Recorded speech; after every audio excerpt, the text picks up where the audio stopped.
Hi friends, ഞാൻ ഇന്ന് ഉണ്ടാക്കാൻ പോകുന്നത് ഒരു അടിപൊളി സാധനമാണ്.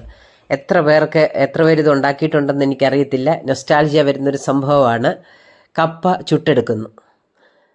എൻ്റെ അമ്മൂമ്മമാരും ഒക്കെ ഉണ്ടാക്കിയിട്ടുള്ളൊരു സാധനമാണ് ഇത്. എനിക്കങ്ങനെയൊക്കെ ചുട്ട് തന്നിട്ടുണ്ട്, ഞാൻ കഴിച്ചിട്ടുണ്ട്. അപ്പം ഞാൻ വിചാരിച്ചു ഇന്ന് ഒരു കപ്പ ചൂടാമെന്ന്.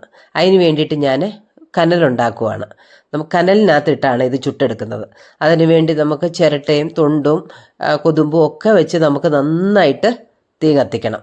എന്നിട്ട് നന്നായിട്ടത് കനലായി കഴിഞ്ഞതിന് ശേഷം നമുക്ക് കപ്പ ഏറ്റവും അടിയിലേക്ക് അങ്ങ് വയ്ക്കണം. ആ കനലിൻ്റെ ഏറ്റവും അടിയിലേക്ക് കപ്പ വെച്ചിട്ട് കപ്പയുടെ മുകളിലേക്ക് ആ കനലെല്ലാം വാരിയിടണം. കനൽ കെടാതെ നമ്മൾ നോക്കണം. ഇനി തൊണ്ടൊക്കെ കത്തി കഴിഞ്ഞ് കഴിഞ്ഞാൽ വീണ്ടും നമ്മൾ 1 2 3 ഒക്കെ തൊണ്ട് അതിൻ്റെ മുകളിലോട്ടൊക്കെ ഇങ്ങനെ വെച്ച് ആ കനൽ കെടാതെ നമ്മളിങ്ങനെ സൂക്ഷിക്കണം.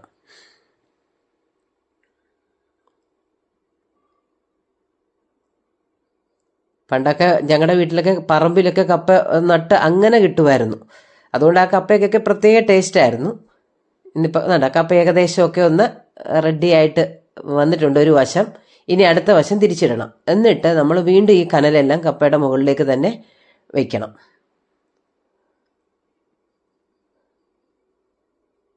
ഓരോ കപ്പയുടെ രീതി അനുസരിച്ചാണ് വേവുന്നത്, അത് നമുക്ക് പറയാൻ പറ്റത്തില്ല.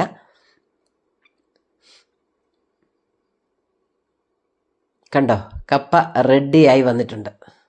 കണ്ടോ, ഈ നിറത്തിലിരിക്കും. ഇത് പൊട്ടിച്ചെടുക്കുമ്പം ഇത് കരിയും അതും ഇതൊക്കെ കാണും. ഇതൊക്കെ ചേർത്താണ് പണ്ടൊക്കെ കഴിച്ചുകൊണ്ടിരുന്നത്.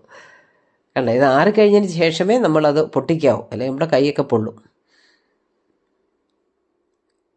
നമുക്കത് നന്നായിട്ടൊന്ന് പൊട്ടിച്ചെടുക്കാം.